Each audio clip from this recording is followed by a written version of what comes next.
Esto no es justo. Esto no es justo. ¿Estamos familiarizados con esta expresión? Seguramente sí. Imaginemos una familia con niños pequeños. Si los padres compran algo para uno de ellos y no le dan exactamente lo mismo al otro, es posible que inmediatamente diga: esto no es justo, papá, esto no es justo, mamá. Me compraste una galleta de chocolate, pero la mía es más pequeña que la de mi hermano. Eso no es justo. O también pueden decir: ¿por qué solo me compraste un refresco, una soda, cuando a mi hermana le diste una malteada? Esto no es justo. ¿Suena familiar esto? Sí, pero ¿qué tiene que ver con la justicia? ¿Qué tiene que ver esto con la justicia? ¿Qué es lo justo? Según el diccionario, la palabra justo tiene varios sinónimos. Es equidad, imparcialidad, ecuanimidad. Por ejemplo, la palabra equidad hace hincapié en dar a cada cual lo que le corresponde o lo éticamente correcto. Imparcialidad enfatiza en la falta de favoritismo.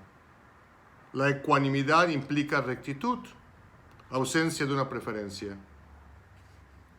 Esas definiciones de lo justo están incrustadas en la forma como pensamos y son construcciones de lo que la sociedad nos pide. Y la sociedad pide y necesita de sus miembros. Pero cuando oímos en el Evangelio de hoy que un grupo de trabajadores fueron enviados a distintas horas para trabajar en la viña, unos temprano a las 6 de la mañana, otros a las 9 de la mañana, otros al mediodía, otros a las 3 de la tarde y otros a las 5, justo antes del cierre de la jornada a las 6 de la tarde, y escuchamos que todos recibieron exactamente la misma cantidad de dinero por su trabajo, necesitamos volver a escuchar la historia. Algo no está bien. Nuestras definiciones de lo que es equitativo, imparcial y ecuánime no coinciden con el relato. En definitiva, esta parábola, la parábola de hoy, no nos parece justa. Vamos a poner la historia en un contexto contemporáneo. Un denario, la moneda de plata romana de la época de Jesús en la Palestina del primer siglo, era el pago de salario por un día de trabajo. Como dato interesante, es importante mencionar que la palabra dinero que se utiliza en nuestra lengua deriva de este vocablo. Así pues, imaginemos que el salario mínimo en la época de Jesús es de $15 por hora. Bueno, estamos en Estados Unidos. $15 por hora. $15 por 8 horas de trabajo corresponderían a $120 la jornada diaria. Pues cuando los trabajadores que llegan a las 5 de la tarde recibieron $120 por una sola hora de trabajo, los que laboraron la jornada completa desde las 6 de la mañana y soportando el duro sol del día, podemos suponer que esperaban recibir más dinero. ¿Qué hubiéramos hecho nosotros si estuviéramos en los zapatos de los trabajadores que comenzaron temprano? ¿Nos quejaríamos y protestaríamos de la misma manera que ellos lo hicieron? Pero la lógica del empleador, del dueño de la viña, es diferente a la nuestra y a la de sus trabajadores. Su lógica se basó en la verdadera generosidad. Una generosidad que es imposible de medir o calcular. Amigo, dijo el dueño de la finca, ¿no te estoy haciendo ninguna injusticia?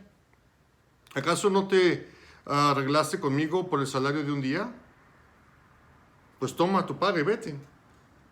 Si yo quiero darle a este que entró a trabajar al final lo mismo que te doy yo a ti, es porque tengo el derecho de hacer lo que yo quiera con mi dinero. ¿O es que te da envidia que yo sea bondadoso? Por supuesto. Oímos estas palabras hoy en nuestro propio contexto, Por supuesto, si oímos esas palabras hoy en nuestro propio contexto, no quedaríamos más satisfechos con los oyentes del Evangelio de Mateo o que los trabajadores del viñedo. Pues esto no es justo. En nuestro entorno, sin lugar a duda, chocaría con los esquemas de lo que es justo y de lo que no es. La igualdad de remuneración por el trabajo hoy es protegida. Se ha luchado por ella. Incluso muchos dieron la vida por dicha causa. Y ahora esta igualdad está consagrada en la ley. Pero no todo en la vida es justo. Nuestro jefe nos puede decir que en lugar de aumentos por mérito, todos los trabajadores compartirán igualmente una bolsa de bonificación porque será mejor para todos. Algunos de nuestros hijos posiblemente no han sido seleccionados para el equipo de fútbol porque no es el favorito del entrenador. Otros tal vez han cuidado de sus padres ancianos por años mientras sus hermanos viven lejos, quizás despreocupados. Pero cuando sus bienes se dividen, el abogado explica que estos se distribuyen entre todos sus hijos en partes iguales. Esto no es justo. Al actualizar la parábola al hoy, tal vez ya no nos guste por cómo la entendemos desde nuestros contextos y de nuestro lugar dentro de ella. ¿Quiénes somos nosotros en esa historia? Me pregunto.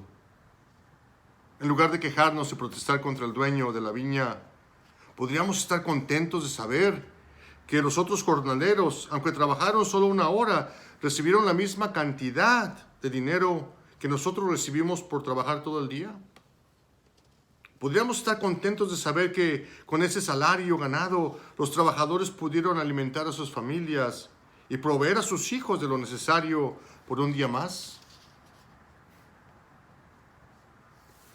Siendo agradecidos, dando nuestro amor a todas las personas que nos rodean, podemos hacer una diferencia muy grande y crear un cambio alrededor de nosotros, manifestando lo que es el reino de Dios en la tierra, al estar agradecidos. Así pues, alegrémonos de las cosas buenas que acontecen a nuestras familias, amigos, compañeros de trabajo, vecinos y gente que nos rodea. Y cuando nos hagamos la pregunta, ¿es esto justo? ¿Es esto justo? Sepamos que la perspectiva de Dios es completa. Que Él no lleva libros de contabilidad, no anda con su reloj contándonos las horas. Dios no pone vistos buenos o taches en su lista al lado de nuestros nombres para llevar un control. Dios no es justo a la medida de nuestro entendimiento de la justicia. Dios es generoso y de una manera que encontramos muy difícil de entender. Dios conoce nuestras necesidades. Su generosidad va más allá de la comprensión humana. Esto es lo que el profeta Isaías anticipó una vez, diciéndonos, porque mis pensamientos no son sus pensamientos, ni sus caminos mis caminos, dice el Señor. Porque mis pensamientos no son sus pensamientos, ni sus caminos mis caminos. Esta es la buena noticia que el Evangelio de Dios proclama. La generosidad de Dios es tan grande, tan sorprendente, inesperada y sin medida que puede proporcionar lo suficiente para cada uno de nosotros, sin importar el día o la hora. Confiemos pues en este Dios generoso que nunca nos dejará solos y que siempre caminará junto a nosotros. Amén.